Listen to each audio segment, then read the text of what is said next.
noite, irmãos. A paz do Senhor. Eu gostaria de estar passando aqui para deixar mais uma vez a palavra de Deus ao seu coração. Amém? Essa mensagem foi pregada na noite de ontem, no nosso culto aqui na Remanescente Fiel, e eu gostaria de deixar gravado para que você também pudesse assistir, por essa plataforma do YouTube. O texto se encontra em João, capítulo de número 4, onde a palavra do Senhor diz: Quando pois o Senhor veio a saber que os fariseus tinham ouvido dizer que ele, Jesus, fazia e batizava mais discípulos que João, se bem que Jesus mesmo não batizava, e sim os seus discípulos, deixou a Judéia, retirando-se outra vez para a Galiléia. Era-lhe necessário atravessar a província de Samaria. Chegou, pois, a uma cidade samaritana chamada Sicar, perto das terras que Jacó dera a seu filho José. Estava ali a fonte de Jacó. Cansado da viagem, assentara-se Jesus junto à fonte, por volta da hora sexta. Nisto veio uma mulher samaritana tirar água, e disse-lhe Jesus: Dá-me de beber. Pois seus discípulos tinham ido à cidade para comprar alimentos. Então lhe disse a mulher samaritana: Como sendo tu judeu, pedes de beber a mim, que sou mulher samaritana? Porque os judeus não se dão com os samaritanos. Replicou-lhe Jesus: Se conheceras o dom de Deus e quem é o que te pede, dá-me de beber, tu lhe pedirias e ele te daria água viva. Respondeu-lhe ela: Senhor, tu não tens com o que tirar, e o poço é fundo. Onde, pois, tens água viva?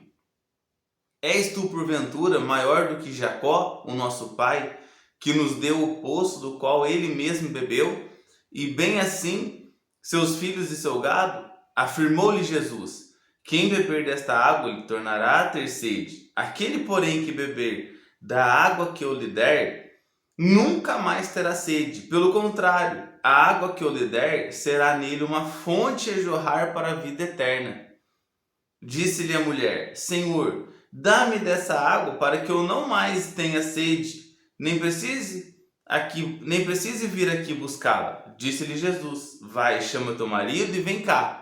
Ao que lhe respondeu a mulher: Não tenho marido. Replicou-lhe Jesus: Bem disseste, não tenho marido, porque 5 maridos já tiveste, e esse que agora tens não é teu marido. Isso disseste com verdade. Irmãos, eu gostaria de estar passando por esse texto, deixando aqui para nós também um alerta, uma informação, não só uma informação, mas um conhecimento acerca da parte de Deus a respeito desse texto. O conhecimento dessa verdade, a lida do texto em si é muito conhecida. Você já deve ter visto muitas pregações a respeito de João capítulo 4, mas a respeito do que trata o texto, talvez você saiba, e talvez você já tenha conhecimento do que acontece aqui. Porém, existe um contexto onde tudo isso acontece. Em João capítulo 3, Jesus vai falar com quem? Com Nicodemos, um doutor da lei, um fariseu, alguém que exercia influência, alguém que tinha posses, alguém que tinha poder, de certa forma, influência sobre o povo, alguém conhecido, tinha sua autoridade. E em João capítulo 4, Jesus vai para o outro extremo. Ele encontra uma mulher que provavelmente já era alguém que vivia à margem daquela sociedade. Uma mulher que vivia na prática ali praticamente da promiscuidade. Ela tinha um marido e Jesus falou: esse não é o seu marido. Você disseste bem isso com verdade, porque o relacionamento que você tem não está sendo um relacionamento aprovado por Deus. Ele não é o seu marido. Você está vivendo em prática de promiscuidade, você está vivendo na iniquidade, você está vivendo sobre pecado. Então é necessário que você se arrependa disso, é necessário que você mude essa sua condição. E Jesus fala isso para ela de que maneira? Vai chamar o teu marido. Chama ele aqui para que a gente possa ir no centro da situação, consertar o problema pela raiz e não somente os frutos, que é a raiz do problema, a raiz do pecado. Por quê? Porque Jesus nesse capítulo 4, ele tem um encontro marcado com essa mulher, mas ela não sabe, porém ele já sabia. O verso 4 diz que era-lhe necessário atravessar a província de Samaria. A província de Samaria. O judeu raiz, irmão, o israelita, ele não gostava, ele não se dava, ele não tinha comunhão com os samaritanos. Por quê? Porque para eles não era uma raça pura. Não era um judeu nato, não era um povo que se multiplicou de maneira a guardar a pureza do povo judeu. Ou seja, não foi um judeu casando com outro judeu, uma outra judia, que nasceu esse povo samaritano. Não. Esse povo se deu da junção entre os cativeiros que surgiram, assírio e babilônico, aonde o povo de Israel se ajuntou com o povo babilônico, e dessa mistura saiu quem? Os samaritanos.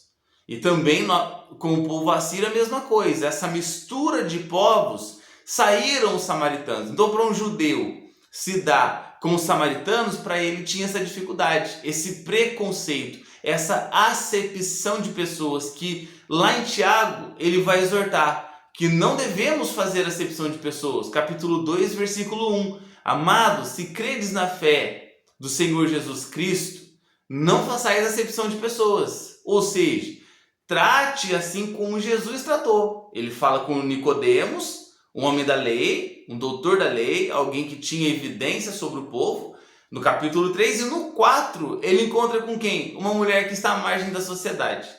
Alguém desprezado pelo povo, alguém que não tinha voz para clamar, alguém que não poderia ter esse nível de relacionamento com o judeu. Então ela mesmo disse: como o Senhor, sendo judeu, pede de beber a mim, que sou samaritana? Como que isso acontece? Aqui Jesus está mostrando que o plano da salvação. O plano da salvação, que não envolve somente pessoas ricas, pessoas de boa classe, pessoas de boa aparência, pessoas de boa reputação, pessoas que são bem conceituadas na sociedade. Pelo contrário, Jesus traz a existência da salvação a todos. O chamado para levar o evangelho é para quem? Para todos. O que a palavra nos diz? Ide pregar o evangelho a toda criatura. Quem crê e for batizado será salvo. Quem não crê já está condenado. Ou seja, temos a missão de levar a toda criatura. Quem crê será salvo. Quem não crê já está condenado. Ou seja, alguns irão responder ao chamado de Cristo para a salvação através de uma cura, onde eles vão ver a graça de Deus e vão aceitar essa graça nas suas vidas e se converterão à mensagem do evangelho. Outras por uma provisão, outras por uma oração, outras porque vão ouvir a mensagem. A multiforme graça de Deus demonstrada com cada ser humano é em particular. Por exemplo, com Nicodemos, Jesus teve um encontro com ele na noite. Na noite, o Nicodemos foi atrás do mestre. E com a mulher samaritana, ao meio-dia, no poço onde ela ia retirar água. E eu quero dizer aqui nessa noite, por esse vídeo, usar esse vídeo como um canal de instrumento para te levar essa mensagem hoje. Jesus tem um encontro com você marcado. É necessário que você tenha esse encontro com Deus. Olha o que Jesus fala no verso 4. E era-lhe necessário atravessar a província de Samaria. Qual o intuito? Levar a salvação àquela mulher. Levar a salvação a alguém sem esperança. Levar a salvação a alguém que necessitava de ouvir essa mensagem, de receber esse alívio na alma. Então Jesus assim o faz. Da mesma forma ele se encontra comigo e com você.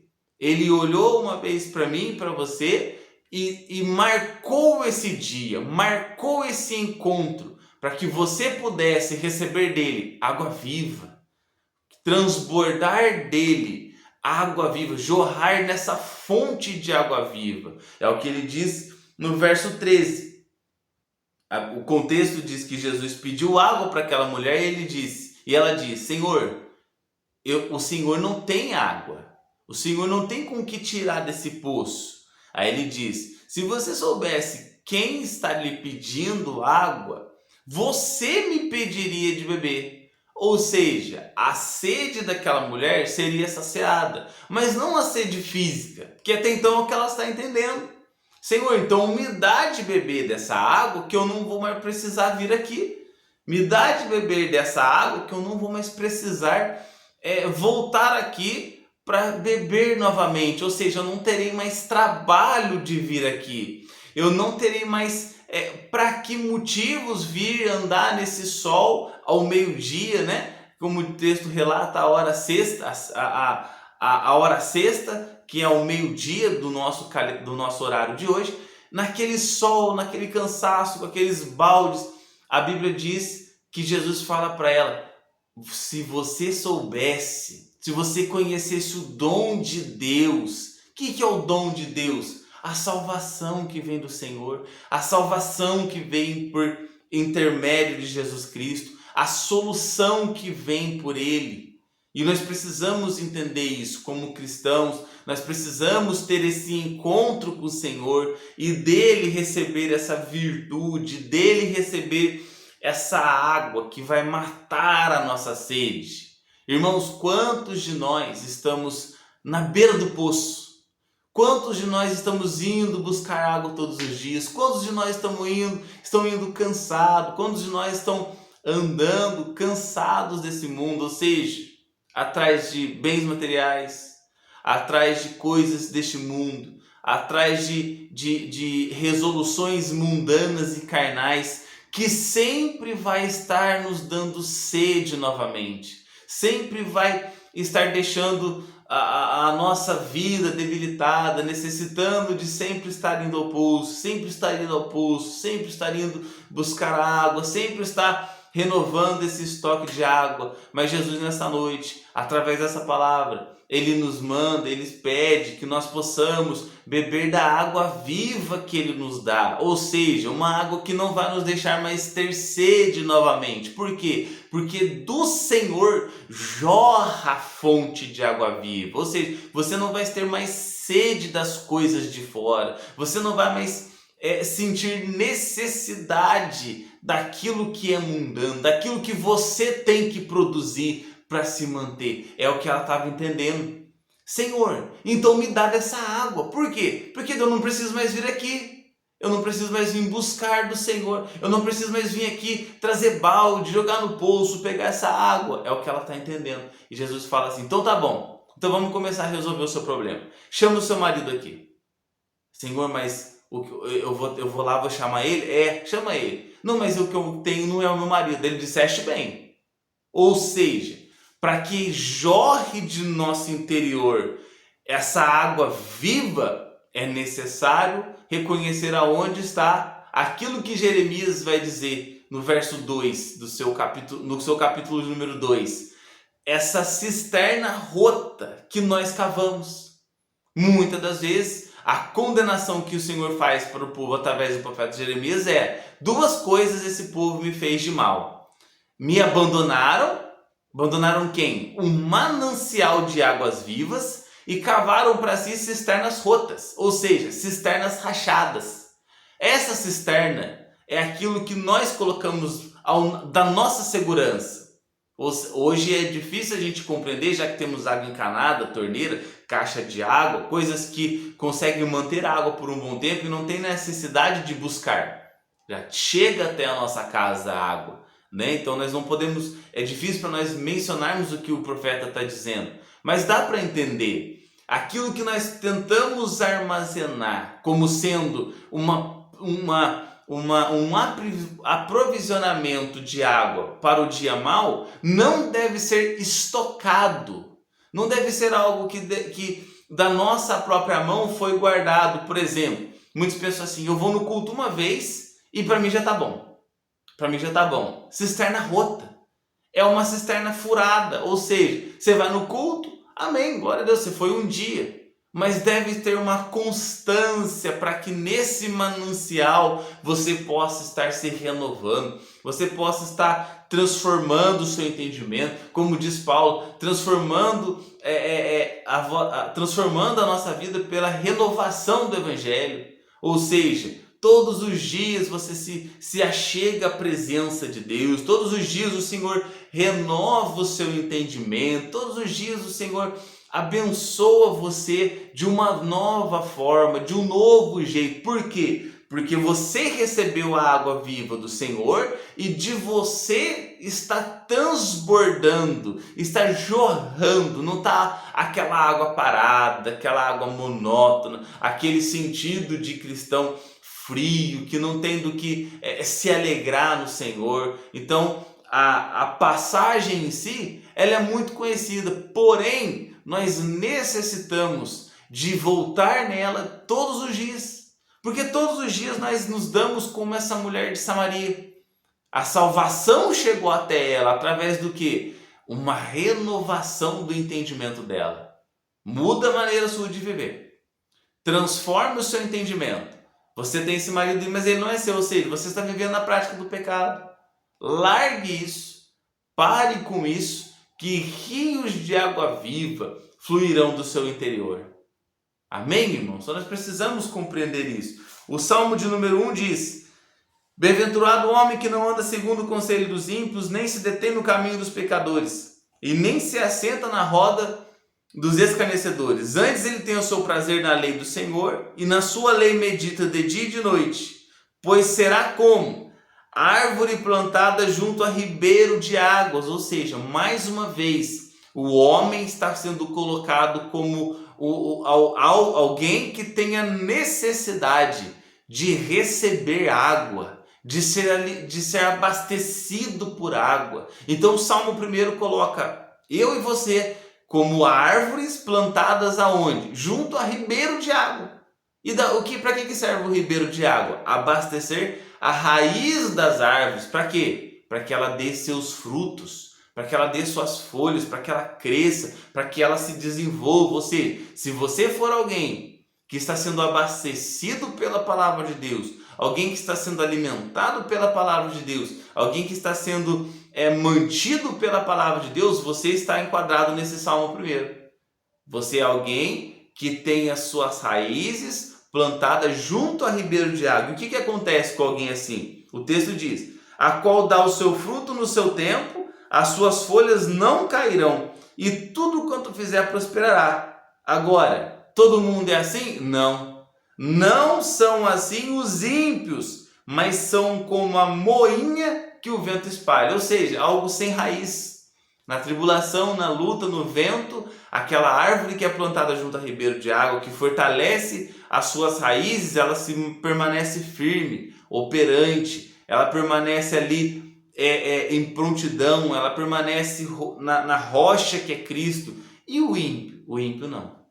Aquele que não se assenta, aquele que não busca no Senhor, aquele que não procura ter essa corrente de água, desse manancial do Senhor, ele não. Ele, o texto diz que ele é como a moinha que o vento espalha. Ou seja, quando vier o vento, ele não tem raiz, ele cai. Ele se desfalece. E eu quero deixar essa mensagem para você nessa noite. Eu quero entregar para você nesse vídeo a mensagem da graça, a mensagem de salvação do Senhor, que não faz acepção de pessoas, que não olha para o seu pecado, mas que o condena e te dá solução para viver, e te dá uma oportunidade de salvação nessa noite, que te dá a alegria de receber o Senhor, a salvação eterna, através do quê? De um contato contínuo com Ele, de um contato dinâmico com o Senhor. Não é esse negócio frio. Quantos cristãos hoje vivem de maneira seca, empoeirada, mesmo diante de um manancial?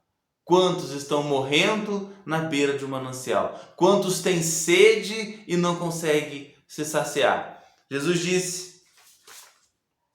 em João capítulo de número 7, versículo 37 e 39: e no último dia, o grande dia de festa, Jesus pôs-se em pé e clamou dizendo: se alguém tem sede, venha a mim e beba.